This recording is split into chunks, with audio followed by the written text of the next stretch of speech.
Student, आज हम जो टॉपिक चल रहा था हमारा जो लास्ट था, हमने ऑस्मोटिक प्रेशर पे न्यूमेरिकल करवाए थे। अब हमारा डिप्रेशन इन फ्रीजिंग पॉइंट पे जो न्यूमेरिकल्स हैं उनको मैं 5 न्यूमेरिकल सोल्व कराऊंगा एनसीईआरटी या फिर आपके पास कोई भी एक्स्ट्रा न्यूमेरिकल। आपको अच्छे से ध्यान से समझना है। क्या है? Calculate the mass of ascorbic acid. Mass, देखो दो बात ध्यान रखनी है, मास मोलर मास। मास आपका पूछा है उसने, तो आपसे क्या पूछा है उसने? एक प्रकार से आपसे उसने W पूछा है, तो W2 mass of ascorbic acid ये है।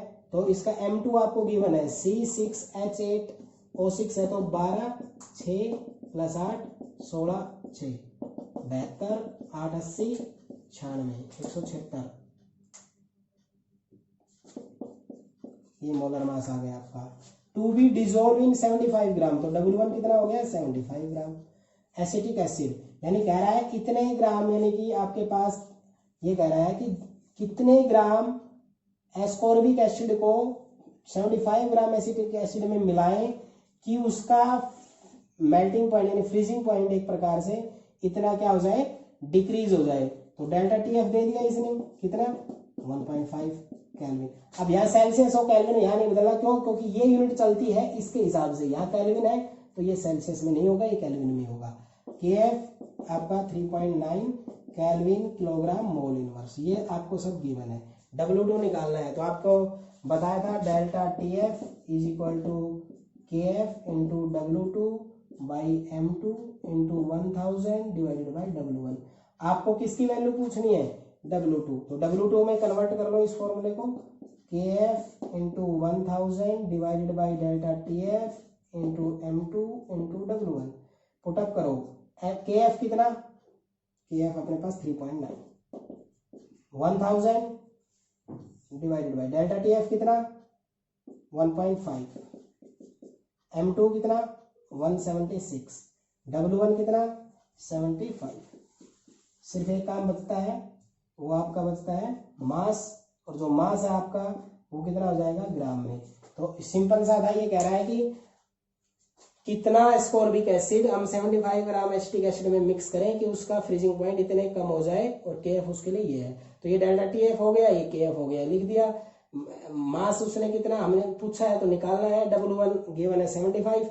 मोलर मास इस एस्कॉर्बिक एसिड मीन सोल्यूट का हमें पता है क्योंकि ये फॉर्मूला गिवन है। मोलर मास मल्टीप्लाई कर लो, और डेल्टा TF वाले इस फॉर्मूले में जब हम रखते हैं तो इसके अंदर आपके पास W2 जो मल्टीप्लाई करोगे वो आपके पास क्या आ जाएगा? W1 आ जाएगा। ठीक है, अब देखते हैं हम second numerical.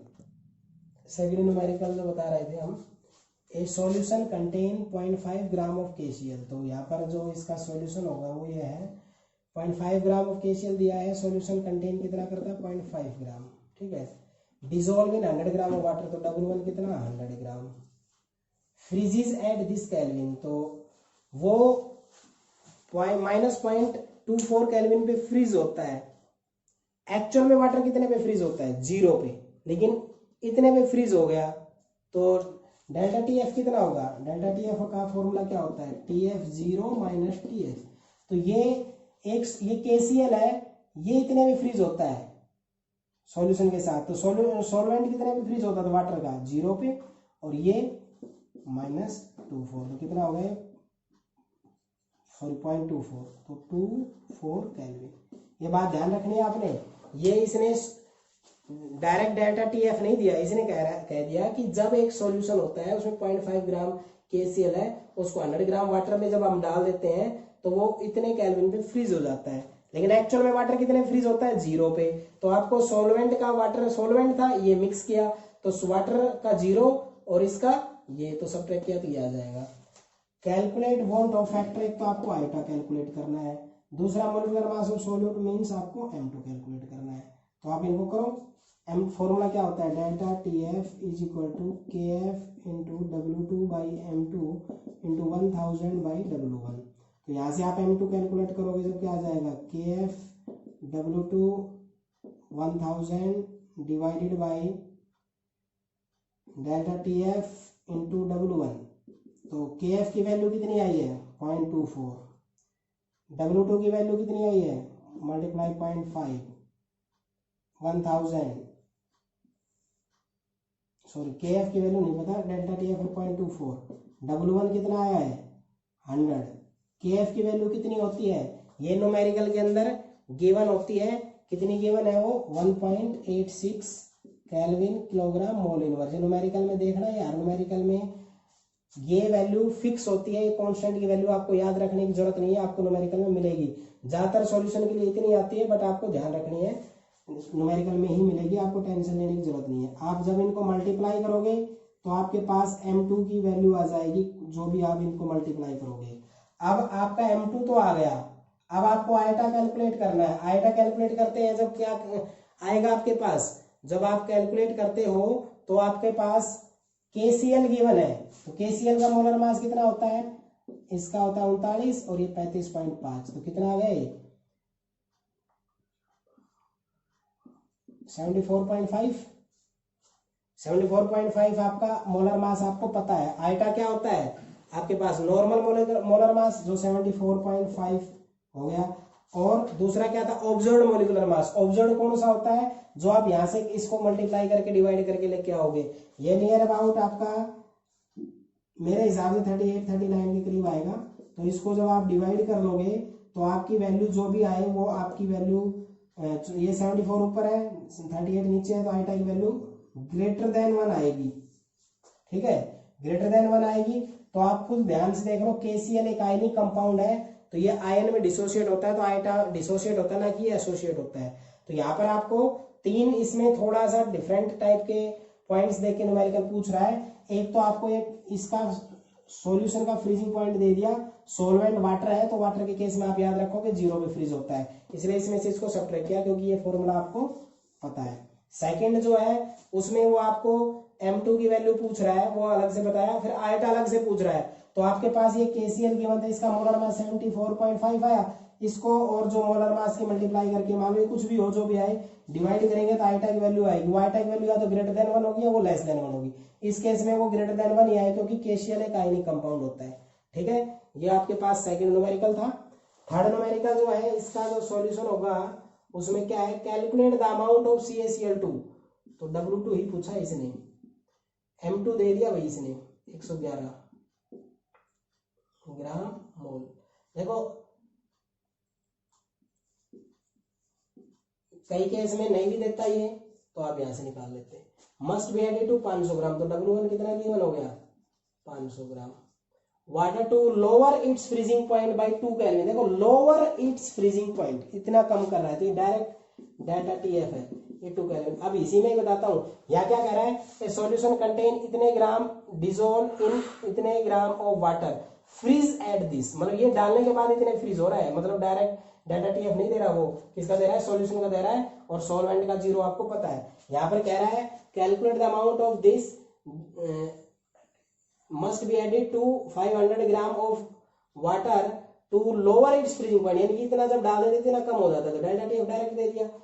Assuming to be dissociated, जब ये वर्ड आ जाए ना mean assuming to be dissociated, तो आयटा से मल्टीप्लाई करना पड़ता है। तो CaCl2 का आप बताओ, CaCl2 अगर ये आयन में टूटेगा तो Ca2 positive plus 2Cl negative, ion कितने हुए 2 और एक ये हुआ 3, तो आयटा की वैल्यू कितनी हो गई है 3। KF की वैल्यू कितनी गिवन है 1.86, मैंने बताया था ये वैल्यू हमेशा न्यूमेरिकल में गिवन रहेगी। फॉर्मूले के अंदर चले जाओ, delta TF is equal to KF into W2 by M2 into 1000 divided by W1। आपको निकालना क्या है W2 निकालेंगे तो KF into 1000 divided by delta TF into M2 into W1, put up कर दो सब वैल्यू। KF कितना है अपने पास 1.86 into 1000 divided by delta TF कितना है अपने पास 2, M2 कितना है अपने पास 111, W1 कितना है अपने पास 5, और आयटा से मल्टीप्लाई करेंगे क्योंकि अज्यूम टू बी डिसोसिएटेड, तो आयटा कितना होगा, आयटा से मल्टीप्लाई करेंगे फिर फॉर्मूले में, तो आयटा कितना था 3, तो मल्टीप्लाई बाई 3, इनको मल्टीप्लाई डिवाइड करेंगे तो हमारे पास मास आ जाएगा, और वो किस में होगा ग्राम में। सिंपल सा है, चाहे वो ऑस्मोटिक प्रेशर हो, एलिवेशन इन बॉइलिंग पॉइंट हो, डिप्रेशन इन फ्रीजिंग पॉइंट हो, अगर वो अज्यूमिंग टू बी डिसोसिएटेड या आयनाइज लिख देता है तो आपको आयटा से उस कोलिगेटिव प्रॉपर्टी को मल्टीप्लाई करना पड़ेगा। बाकी ऐसा कोई खास नहीं गिवन है। आयटा निकालना कैसे है, जो आयनिक कंपाउंड होता है उसमें जितने आयंस उतना आयटा। क्लियर, ठीक है। अब यहाँ पे W2 जब हम निकालते हैं ना तो ये मल्टीप्लाई, ये फॉर्मूला ऐसे बनता है भाई, देखो वो थोड़ा सा उल्टा हो गया था, इसको आप ऐसे करो, डेल्टा TF M2 W1, ये निकाल रहे हैं ना, ये ऊपर चला जाएगा, ये नीचे आ जाएगा, आयटा KF इंटू 1000, W2 निकाल रहे हैं ना हम, वो M2 निकाला गया, तो W2 निकालेंगे बस फॉर्मूले में ये निकालना है।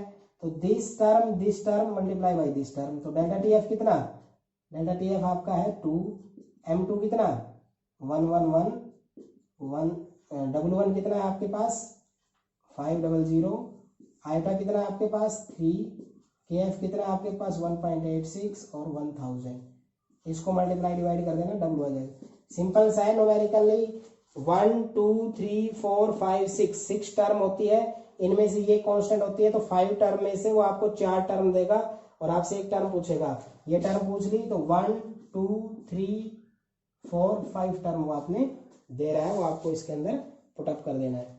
ठीक है, क्वेश्चन नंबर 4 जो है वो है calculate the freezing point depression, means आपको क्या निकालना है, delta TF freezing point depression. देखो क्वेश्चन चलता जाए, जो वैल्यू मिलती जाए उनको पुटअप करते जाओ। क्लियर, दोबारा पढ़ो, कोई रह जाता है तो फॉर्मूला देखो के डेल्टा TF से रिलेटेड है तो वही फॉर्मूला लगना है। 3 फॉर्मूले छोटे छोटे होते हैं, उनको ध्यान से रखना है याद आपको। फॉर इतने मोलल एक्वस, ये डायरेक्ट मोलिलिटी दे दी भाई, आपकी बार छोटा कर दिया क्वेश्चन, इतने मोलल दे दिया।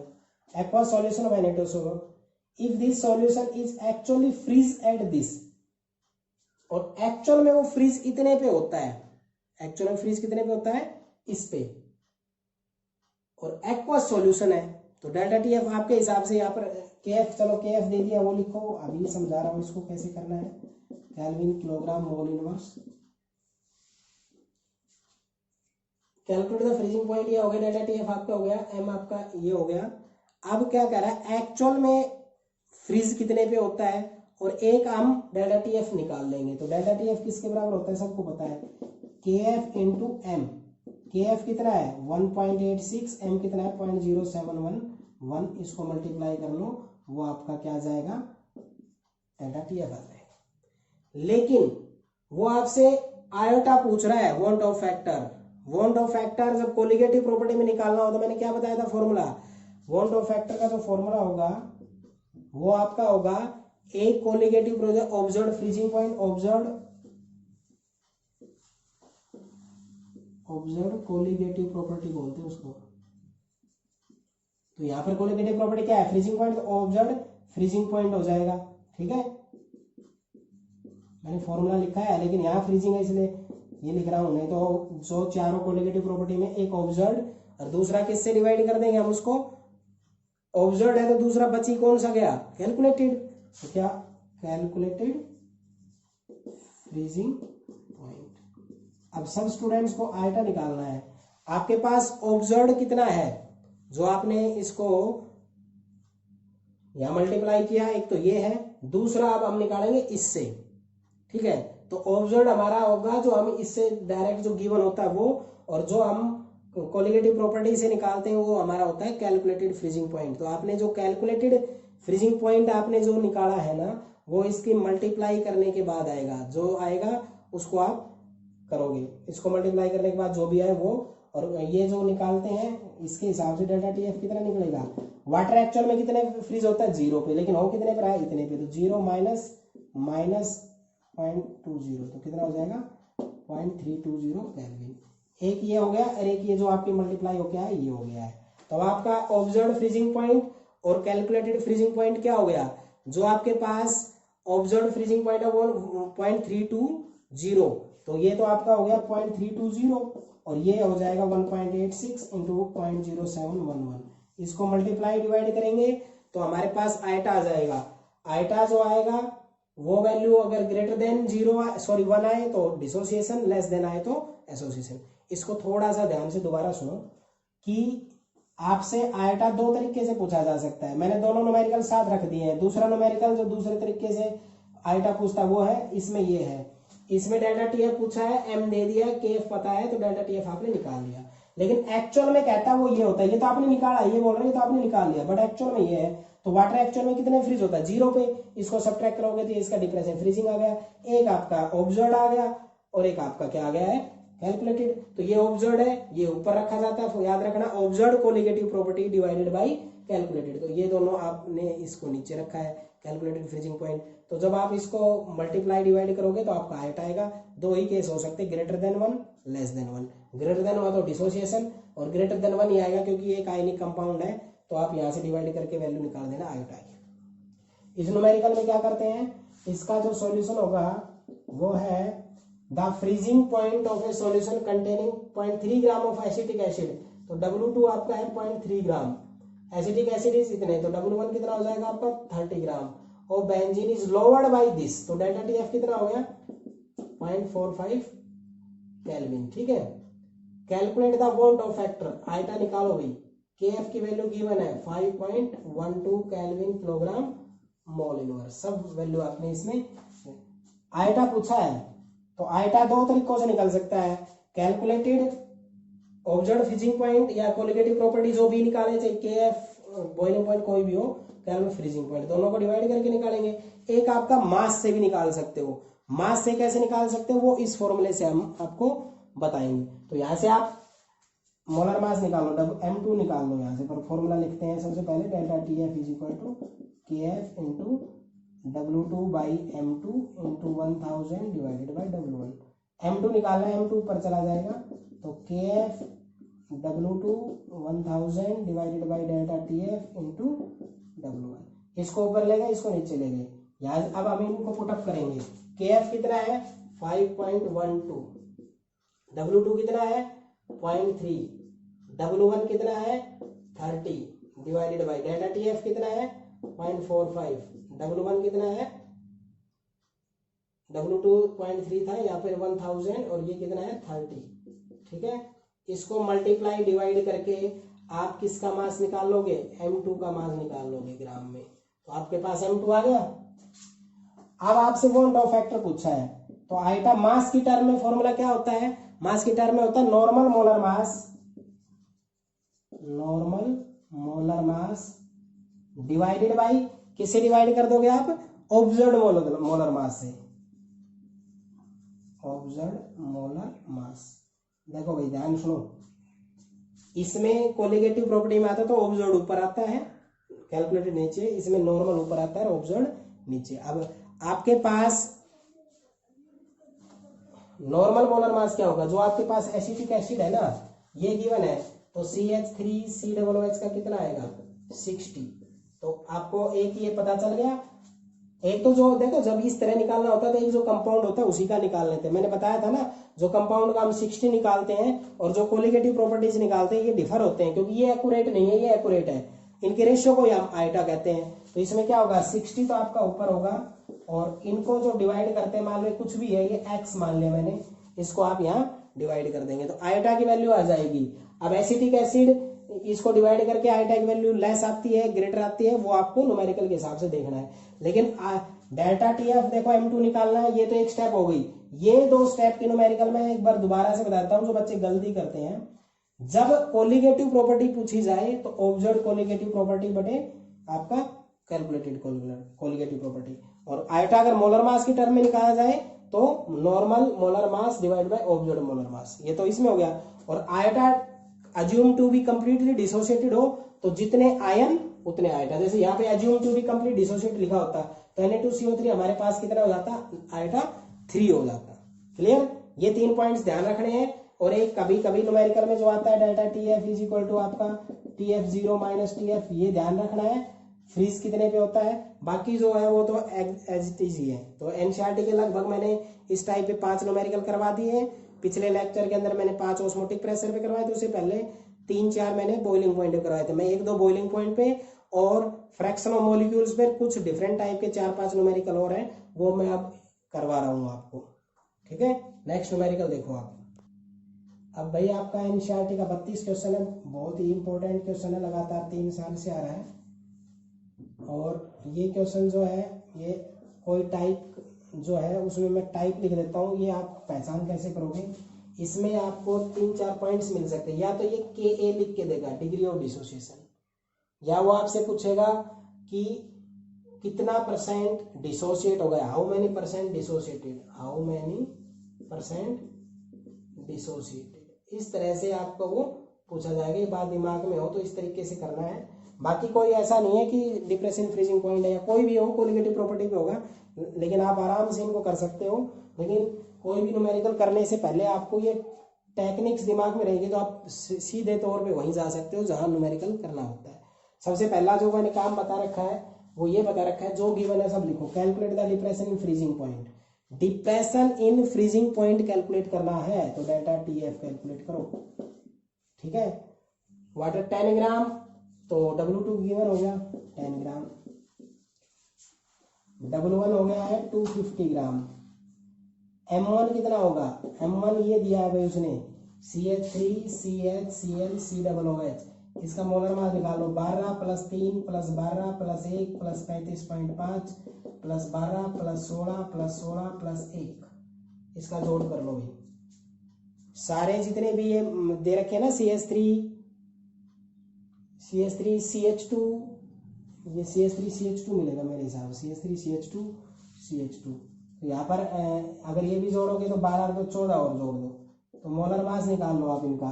12 12 24, 27 1 28, 40 72, 82 86 1 87, 87 और 35.5 आप जब जोड़ोगे तो आपका इसका कितना आ जाएगा, 87 + 35.5 आप करो 122.5 ग्राम मोल। तो ये मोलर मास आपका M1 आ गया। तो मैं M1 अब वहाँ तो चलो मैंने कैलकुलेट कर दिया 125.5 ग्राम मोल। आपको कम है W2 सॉल्यूट है, ज़्यादा है सॉल्वेंट।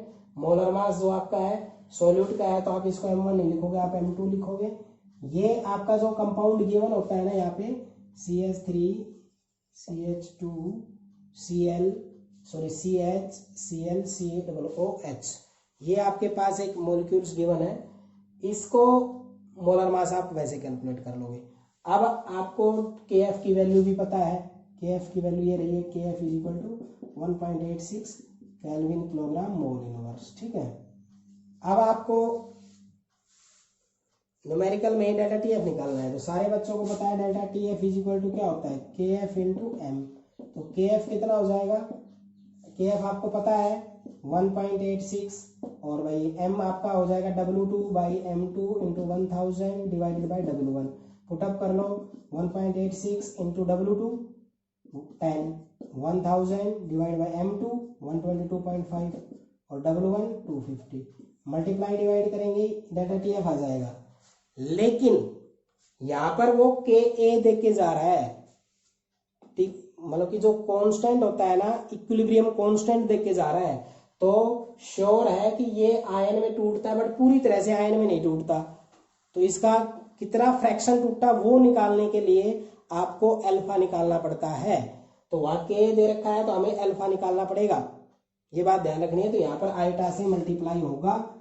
अब यही पॉइंट आपको ध्यान रखना है, मैंने इससे पहले कहा था कि आयटा आपको या तो गिवन हो तब या कंप्लीटली डिसोसिएटेड वर्ड यूज कर रहा हूं तब यूज करना है।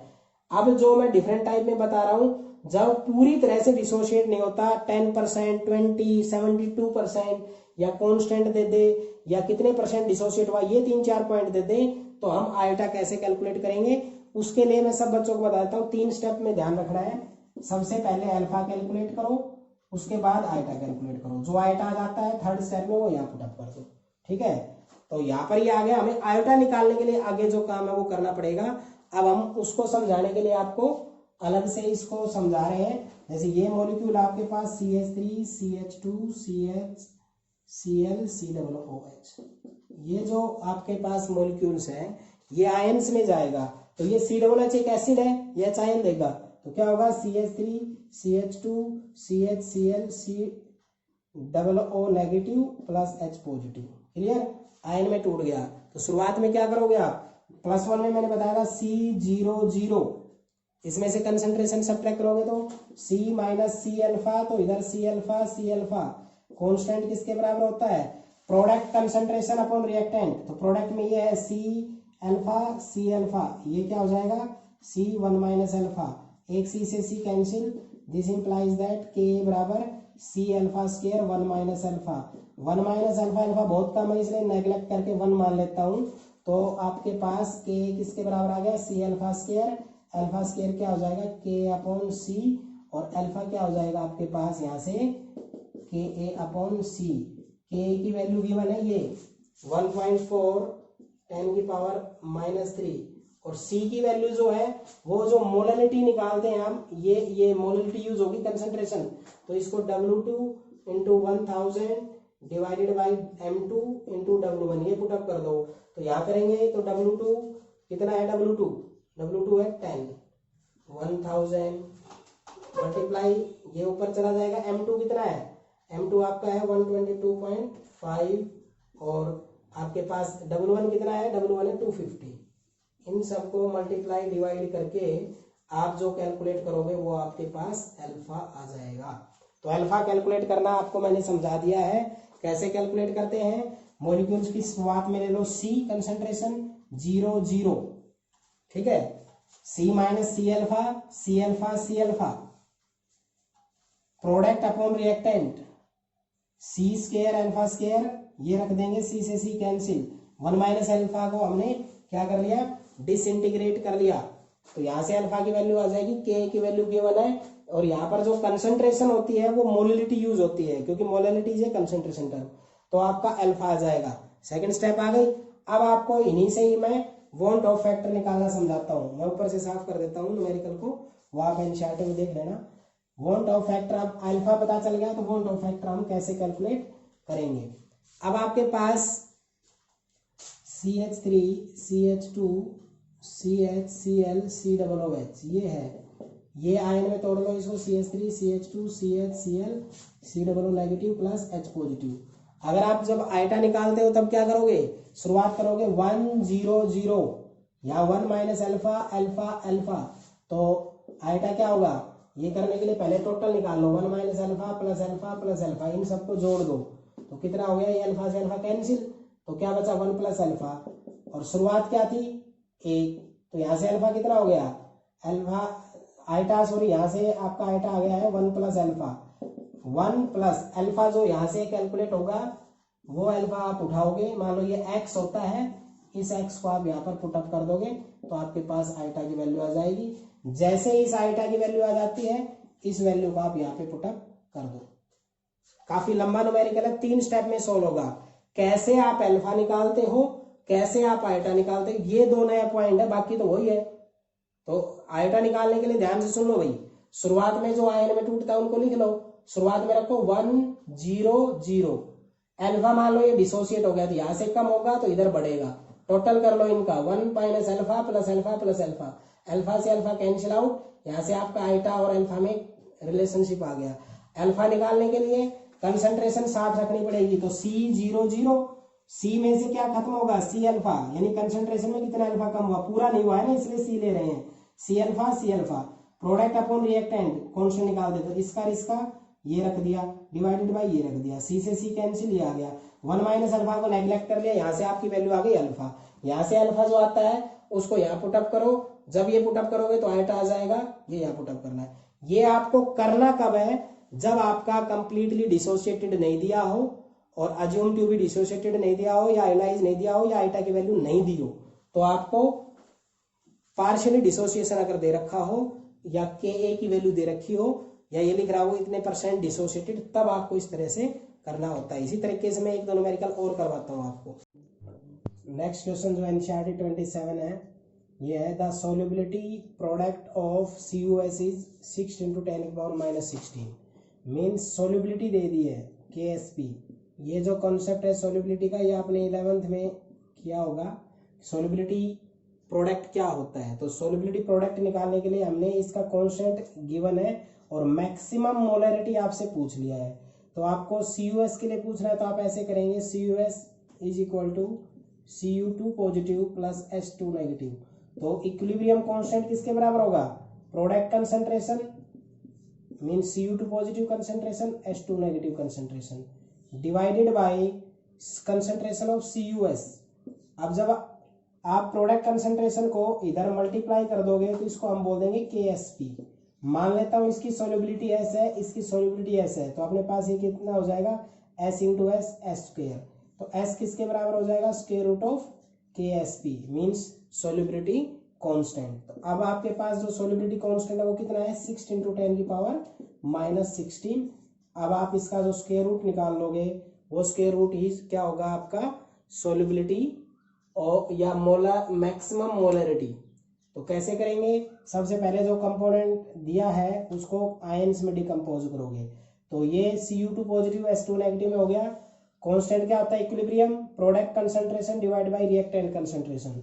रिएक्टेंट कंसंट्रेशन 1 होती है एक्चुअली, बट इधर मल्टीप्लाई करेंगे तो इसको बोलेंगे सोल्युबिलिटी कांस्टेंट। इसको SS मान लिया, यहाँ वैल्यू पुटअप कर दी तो S स्क्वायर S बराबर क्या आ गया square root of KSP। KSP की वैल्यू यहाँ न्यूमेरिकल में गिवन है, आप इसको यहाँ पुटअप कर दोगे तो आपके पास S आ जाएगा। ये S ये आपका क्या होता है maximum molarity of the solution. Clear. Next जो न्यूमेरिकल है ये आपका है NCERT 35। NCERT 35 जो न्यूमेरिकल इसमें क्या कह रहा है Henry law constant for the molarity of methane in benzene at this is this. तो इसका जो सॉल्यूशन है ये है कि हेनरी लॉ कांस्टेंट दे दिया मीन्स आपको KH दे दिया है 4 इंटू 2 7 इंटू 10 की पावर 5 mm ऑफ Hg। आपके KH की वैल्यू है वो 4 इंटू 10 4.27 10 की पावर 5 mm ऑफ Hg दे दिया, यानी ये हेनरी कांस्टेंट गिवन है।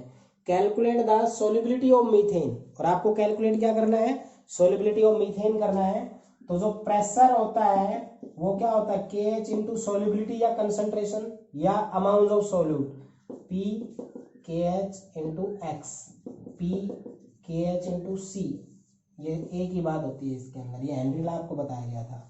अब आपके पास KH की वैल्यू है और आपका इसमें प्रेशर भी गिवन है। प्रेशर कितना गिवन है 760 mm ऑफ Hg, तो प्रेशर हो जाएगा 760 mm ऑफ Hg। तो अब आपके पास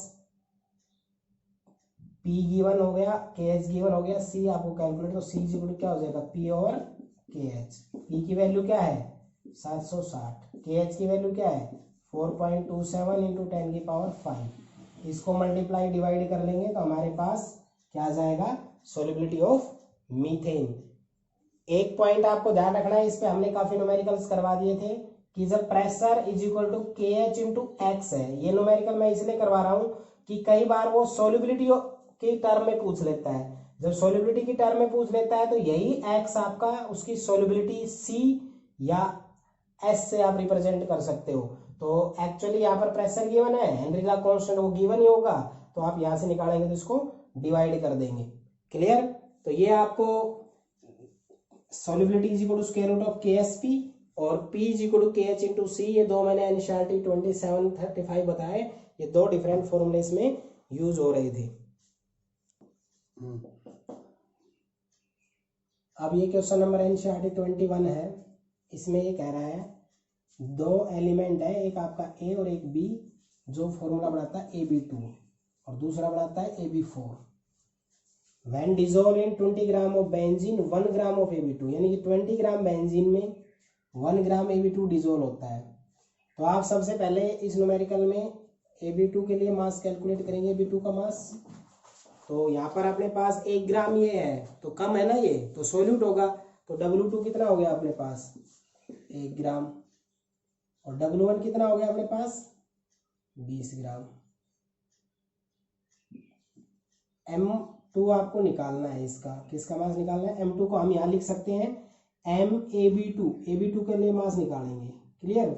डेल्टा TF कितना गिवन है, इसका डेल्टा TF गिवन है, ये कह रहा है फ्रीजिंग पॉइंट 1.3 केल्विन बाई 2.3, तो 1.3 से 2.3 तक गया है ये, तो अपने पास इतना केल्विन हो गया।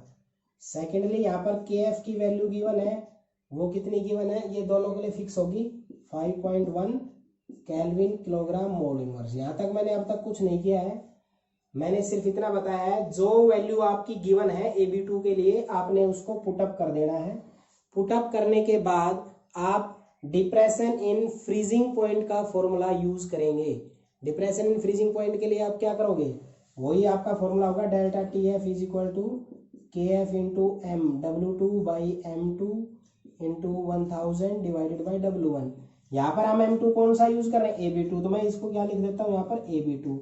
तो अब आप मास AB2 का लिए निकालोगे तो क्या आएगा, के F into W2 into 1000 divided by delta T F into अपने पास W1। इसकी वैल्यू पुटअप कर लो और वैल्यू पुटअप करने के बाद मल्टीप्लाई करना है। के एफ कितना है 5.1, W2 कितना है 1000, डेल्टा टी एफ कितना है 2.3 और W1 कितना है 20। इसको मल्टीप्लाई करेंगे, जो भी वैल्यू आती है वो आपका मास AB2 का होगा। तो आपने पहला स्टेप जो यूज करना है वो ये करना है कि आप इसकी MAB2 के लिए मास कैलकुलेट करो। इसको ये 20 से कैंसिल हो जाएगा,